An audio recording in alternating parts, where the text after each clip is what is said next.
Hello friends, आज हम जो टॉपिक लेकर के आए हैं ये शब्द भेद से टॉपिक है। और ये शब्द भेद के अंतर्गत आज हम टॉपिक एक कारक का टॉपिक लेकर के आए हैं, जिसमें आज हम पढ़ेंगे कारक के बारे में कि यहाँ पे और कारक के जो है यहाँ पे कितने भेद हैं उनके पढ़ेंगे। कर्ता कारक, कर्म कारक, करण कारक, संप्रदान, अपादान, संबंध, अधिकरण, संबोधन, इन सब के बारे में आज हम ये पढ़ेंगे। और ये हर एग्ज़ाम में पूछे जाने वाले टॉपिक हैं। अगर आपने इस वीडियो को पूरा अगर आपने देख लिया तो आपको दोबारा कोई भी वीडियो, कोई भी किताब उठाकर देखने की ज़रूरत नहीं पड़ेगी। तो आप इस वीडियो को पूरा देखिए। आइए हम देखते हैं यहाँ पे कि कारक किसे कहते हैं। हम कारक के बारे में पढ़ते हैं। तो आप सबका हमारे यम एग्ज़ाम पॉइंट 1.0 में आपका स्वागत है। तो आइए हम यहाँ पे कारक के बारे में पढ़ते हैं। तो ये जो कारक होता है, कारक की अंग्रेजी होती है केस। याद रखेंगे क्या होती है? केस होती है। कारक कहते किसे हैं? याद रखेंगे यहाँ पे कि संज्ञा या सर्वनाम के जिस रूप से यहाँ पे शब्दों या क्रिया के साथ क्या हो, उनका संबंध सूचित हो, उसे हम कारक कहते हैं। तो याद रखेंगे, संज्ञा या सर्वनाम के जिस रूप से वाक्य के अन्य शब्दों से, यानी कि ये एक संज्ञा है, सर्वनाम है। तो सर्वनाम के जिस रूप से वाक्य के अन्य शब्दों के साथ, अन्य शब्दों या क्रिया के साथ संबंध सूचित हो, उसे कारक कहते हैं। तो याद रखें, जैसे देखिए एक एग्जाम्पल हमने लिया है यहाँ पे, राम ने रावण को बाण से मारा। तो यहाँ पे देखिए राम क्या है? ये राम है कर्ता।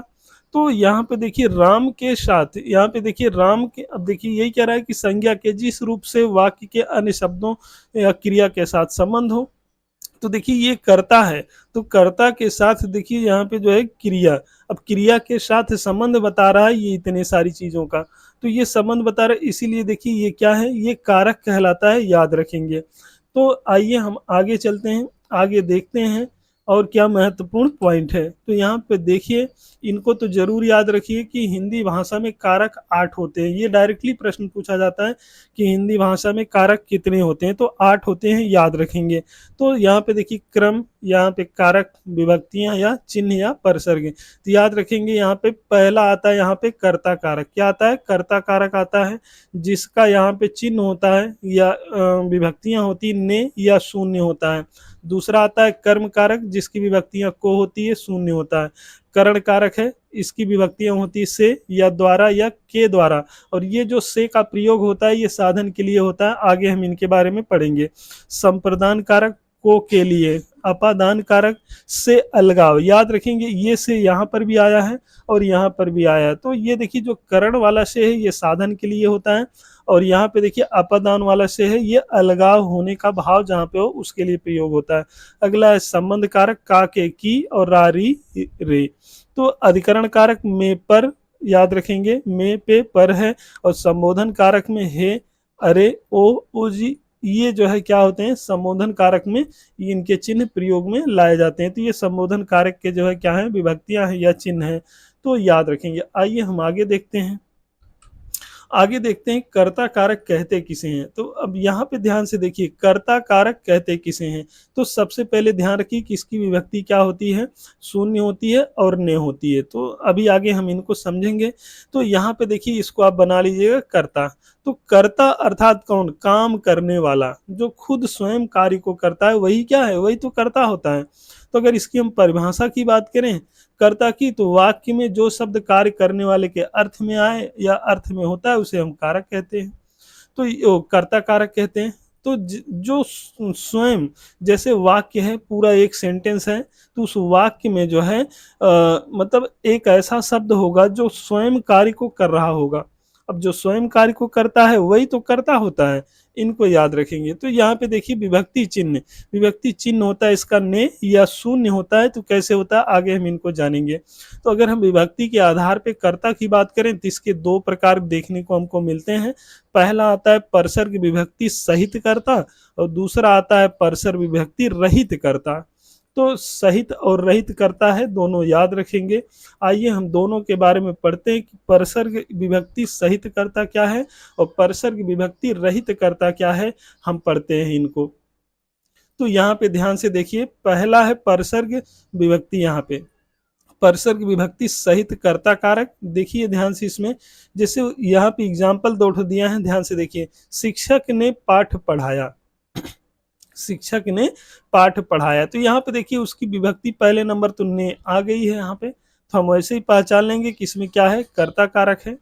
और दूसरी बात यहाँ पे याद रखेंगे, यहाँ पे आदित्य ने पीएचडी पूरी कर ली, तो किसने पीएचडी पूरी कर ली, आदित्य ने। अब यहाँ पे देखिए ने का प्रयोग हुआ है तो वैसे हमने पहचान लिया, लेकिन यहाँ पे देखिए कौन पीएचडी पूरी कर ली, यहाँ पे आदित्य ने कर ली, तो आदित्य स्वयं उस कार्य को कर रहा है। शिक्षक ने पाठ को पढ़ाया, तो शिक्षक स्वयं पाठ को पढ़ाया उसने, तो यहाँ पे स्वयं जो कार्य करे वही तो कर्ता होता है। तो यहाँ पे देखिए ये क्या है, ये परसर्ग विभक्ति सहित कर्ता है, इनको याद रखेंगे। एक नोट पॉइंट है, याद रखेंगे इनको, कि जो प्रेरणार्थक क्रियाएं होती हैं उनके साथ अभूतपूर्व क्रियाओं को, या अगर यहाँ पे अभूतपूर्व को अगर छोड़ दिया जाए तो बाकी जितने भी आते हैं भूतकाल में सब परसर्ग के रूप में जो है ने का प्रयोग किया जाता है और उनके साथ नहीं किया जाता, इनको याद रखेंगे। जैसे यहाँ पे देखिए मैंने उसे दिखाया, अब देखिए यहाँ पर ने का तो प्रयोग हुआ है, लेकिन ये स्वयं स्वयं की बात क्या कर रहा है, मैंने उसे दिखाया, तो ये मैंने स्वयं उस कार्य को कर रहा है। मैंने उसे पढ़ाया, मैंने उसे बुलाया, तो यहाँ पे देखिए मैंने, उसने स्वयं सारे कार्य को कर रहा है, तो याद रखेंगे। आइए हम दूसरा इसका भाग देखते हैं।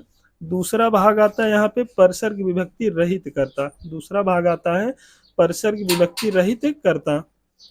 तो ध्यान से देखिए यहाँ पे, जैसे एग्जाम्पल हमने लिया है शिवम खाता है, बालक पढ़ता है, तो यहाँ पे देखिए क्या कह रहा है कि रहित करता है, ये परसर्ग विभक्ति रहित करता है। तो इसमें देखिए ने का प्रयोग नहीं हुआ है, इसमें देखिए ने का प्रयोग नहीं हुआ है, तो इसीलिए जो है ये रहित करता है। तो इनको याद रखेंगे। अगर इस कंडीशन में देखिए तो आप लगाएंगे कर्ता कारक ही, क्योंकि शिवम खाता है तो शिवम स्वयं खा रहा है, कौन, शिवम खा रहा है, खाने का काम स्वयं शिवम ही कर रहा है। बालक पढ़ता है तो देखिए बालक स्वयं पढ़ रहा है, मतलब बालक खुद उस कार्य को कर रहा है कि बालक पढ़ता है, तो बालक स्वयं पढ़ता है, तो उसको याद रखेंगे, जो स्वयं कार्य करे वही करता होता है। तो यहाँ पे अगर ने विभक्ति का प्रयोग होता तो वो सहित करता होता, लेकिन ने विभक्ति का प्रयोग नहीं, इसीलिए रहित करता है। नोट देखिए यहाँ पे एक इंपॉर्टेंट नोट है, याद रखेंगे। जिन वाक्यों के अंत में अगर ये शब्द आपको मिल जाए, जैसे लगना, सकना, बकना, चूकना, भूलना, बोलना, जाना आदि शब्द आते हैं, तो उनमें यहाँ पे देखिए ने शब्द का प्रयोग नहीं किया जाता है, एकदम बढ़िया से याद रखेंगे। अगर ये शब्द आपको दिखते हैं तो आप ध्यान रखेंगे कि परसर्ग विभक्ति रहित करता है, ध्यान रखेंगे। जैसे यहाँ पे देखिए मुझे दिल्ली जाना है, मुझे दिल्ली जाना है, तो यहाँ पे देखिए ने का तो प्रयोग हुआ ही नहीं है, लेकिन इन शब्दों को याद रखेंगे। अगर ये शब्द दिखे आपको कहीं पे तो जान लीजिए कि वहां पे ने का प्रयोग नहीं होगा। यहाँ पे देखिए अगला एग्जाम्पल देखिए, यहाँ पे वह भूल गया है, वह भूल गया, तो यहाँ पे देखिए ने का प्रयोग नहीं हुआ, वह चूक गया है, तो यहाँ पर भी ने का प्रयोग नहीं हुआ, क्योंकि यहाँ पे देखिए चूकने की बात यहाँ पे कर रहा है। यही शब्द तो बताए कि अगर ये शब्द आपको मिल जाए तो इनमें ने का प्रयोग नहीं होगा। तो यहाँ पे देखिए चूकना, यहाँ पे चूक दिया है, देखिए यहाँ पे आगे भूलना दिया है, तो यहाँ पे देखिए भूल यहाँ पे दिया गया है। अब यहाँ पे देखिए जाना, ये देखिए जाना शब्द आया, अगर ये शब्द दिखे तो आप याद रखेंगे परसर्ग, यहाँ पे परसर्ग विभक्ति रहित यहाँ पे कर्ता कारक होते हैं। आइए हम दूसरा देखते हैं, यहाँ पे कारक का दूसरा भाग, वो आता है कर्म कारक। क्या आता है, कर्म कारक आता है, इसका विभक्ति चिन्ह होता है शून्य, या इसका विभक्ति चिन्ह होता है को। तो याद रखेंगे दोनों, शून्य कब होता है और को कब होता है, इनको याद रखेंगे, आगे हम समझेंगे। तो कर्म कारक की परिभाषा देखिए, यहाँ पे क्या है, वाक्य में क्रिया के कार्य का फल जिस पर पड़ता है उसे हम कारक, यहाँ पे जो है कर्म कारक कहते हैं। जैसे वाक्य में क्रिया के कार्य का, अब देखिए वाक्य कोई सेंटेंस होगा, उसमें क्रिया जो है, क्रिया के जो कार्य होते हैं, यानी कि क्रिया के कार्य का फल जिस पर पड़ता है, यानी क्रिया जो कार्य कर रहा है जिस पर फल पड़ता है उसे हम क्या कहते हैं, कर्म कारक कहते हैं। अगर हम साधारण भाषा में कहें तो याद रखेंगे जिस पर किए गए काम का प्रभाव पड़े वो क्या होता है, वो होता है, यहाँ पे ध्यान रखेंगे, कर्म कारक यहाँ पे होता है, जिस पर किए गए कार्य का प्रभाव पड़ता है। तो इसका विभक्ति चिन्ह होता है यहाँ पे को, और यहाँ पे शून्य होता है इसका विभक्ति चिन्ह। तो यहाँ पे याद रखेंगे कुछ महत्वपूर्ण बातें हैं यहाँ पे, इनको ध्यान, जैसे यहाँ पे देखिए सुलाना, बुलाना, जमाना, भगाना, पुकारना, कोसना, अगर ये शब्द यहाँ पे प्रयोग में दिखाई देते हैं तो ये कर्म संज्ञा हो। तो अब यहाँ पे देखिए को विभक्ति का प्रयोग किया जाता है,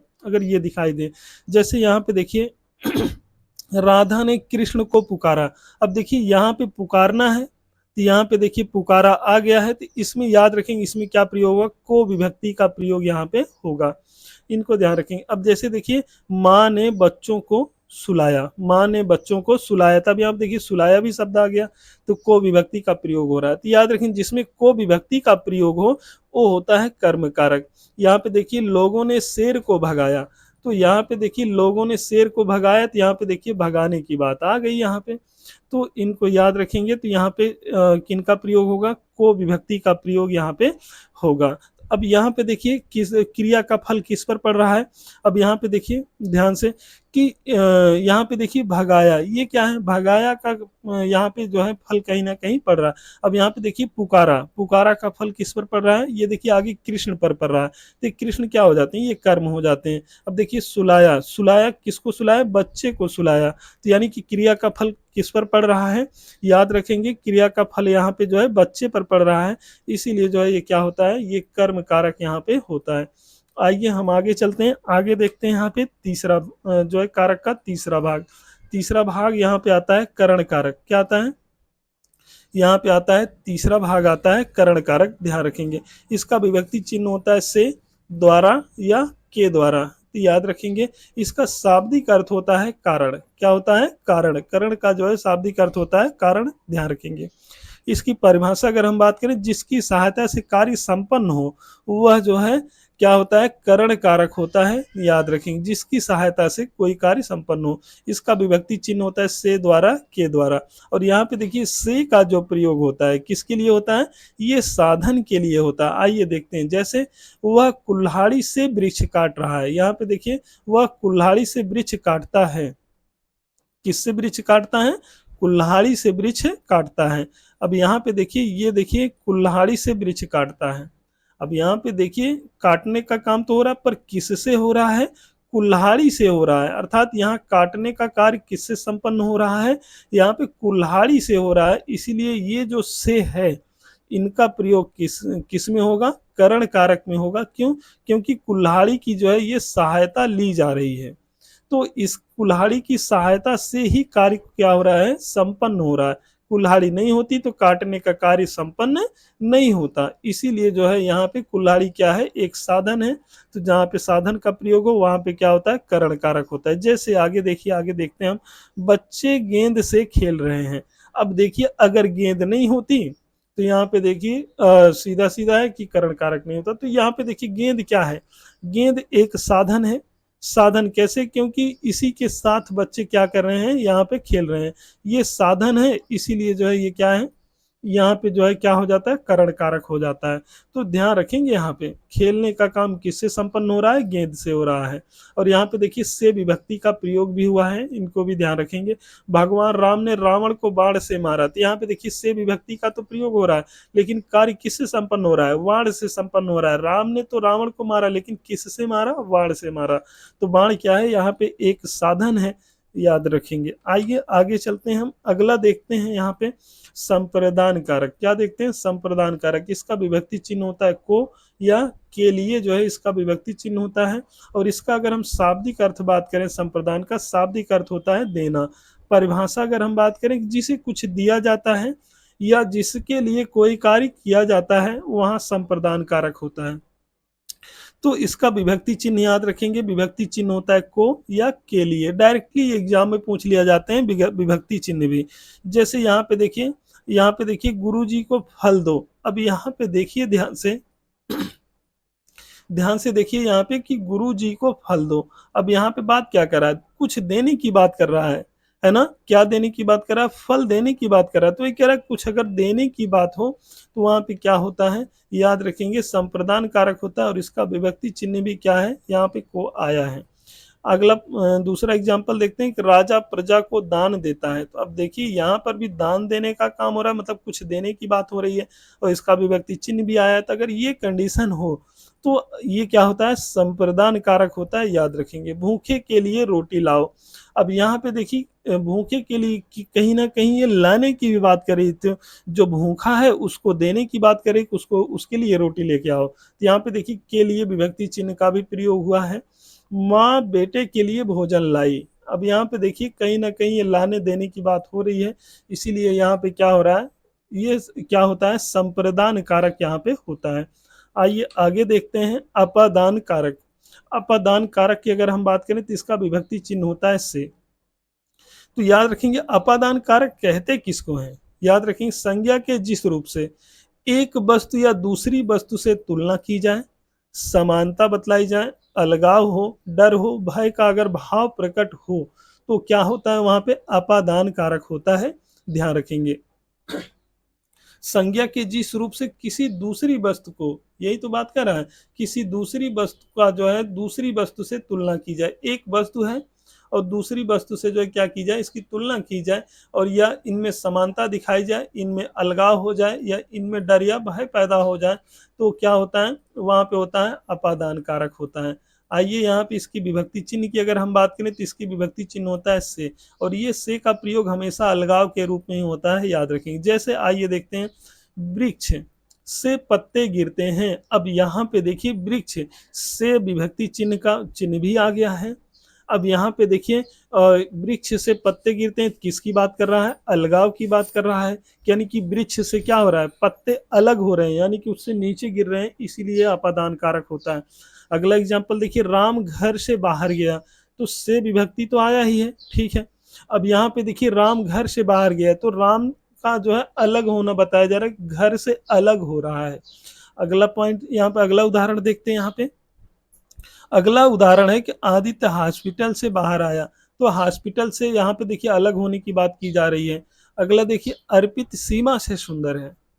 अब यहाँ पे देखिए क्या बात कर रहा है, यहाँ पे तुलना की जा रही है कि सीमा से जो है क्या है, अर्पित सुंदर है। तो यहाँ पे देखिए क्या हो रहा है, यहाँ पे तुलना की बात की जा रही है, तो याद रखेंगे। और विभक्ति चिन्ह से का प्रयोग हुआ है।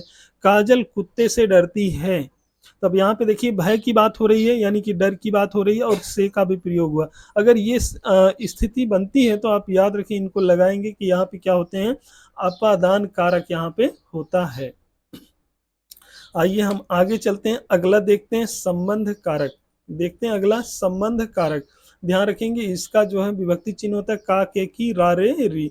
इसकी अगर हम परिभाषा की बात करें संबंध की, तो याद रखेंगे संज्ञा या सर्वनाम के जिस रूप से जो है किसी अन्य शब्दों के साथ लगाव या संबंध प्रतीत हो, उसे हम संबंध कारक कहते हैं। संज्ञा या सर्वनाम के जिस रूप से क्या हो, अन्य शब्दों के साथ क्या हो, उनके साथ लगाव देखिए, वहां पे होता है संबंध कारक। जैसे देखिए इनका विभक्ति चिन्ह होता है का, के, की, और रा, रे, री होता है।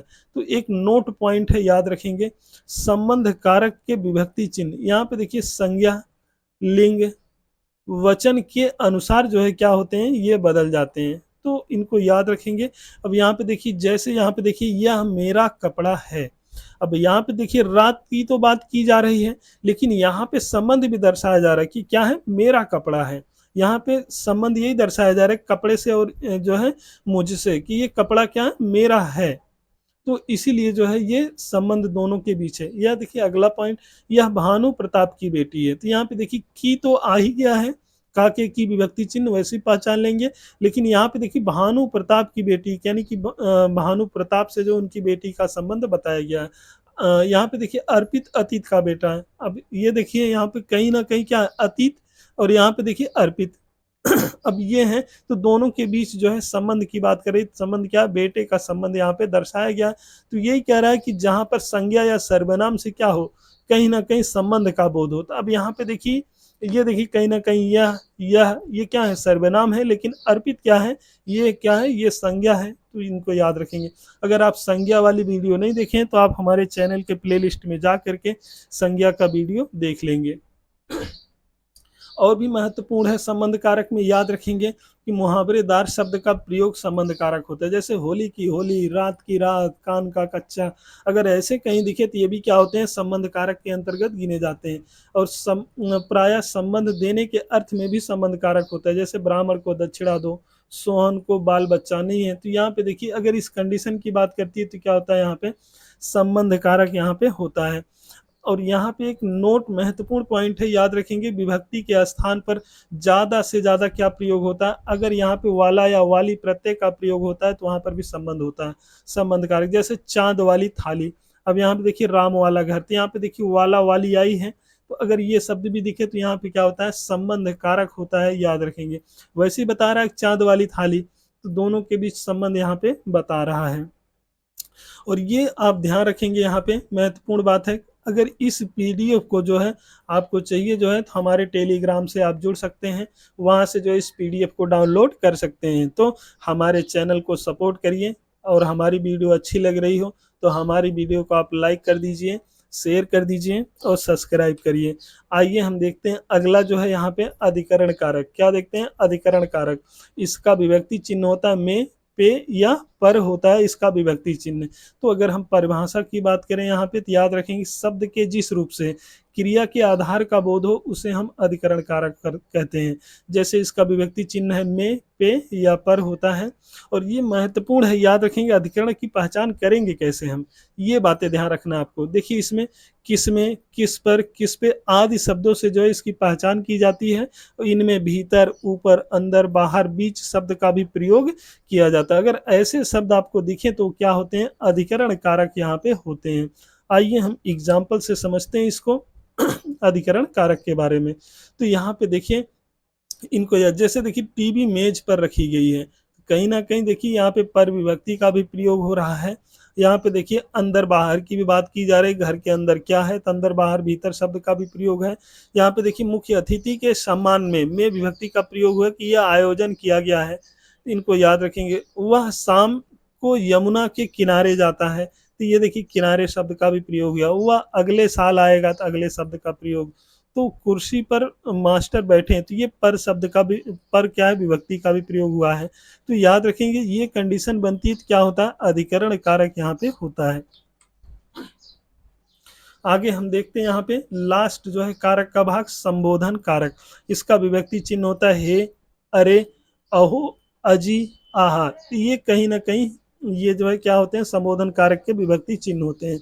इसकी अगर हम परिभाषा की बात करें तो संज्ञा शब्द के जिस रूप से किसी को बुलाने या संकेत करने का भाव प्रकट हो उसे संबोधन कारक कहते हैं। जैसे हे, अरे, अहो, ये विभक्ति चिन्ह आप याद रखेंगे। तो जैसे यहाँ पे देखिए विभक्ति चिन्ह का एक सिंबल होता है, याद रखेंगे। संबोधन कारक का ये चिन्ह होता है, याद रखेंगे इनको।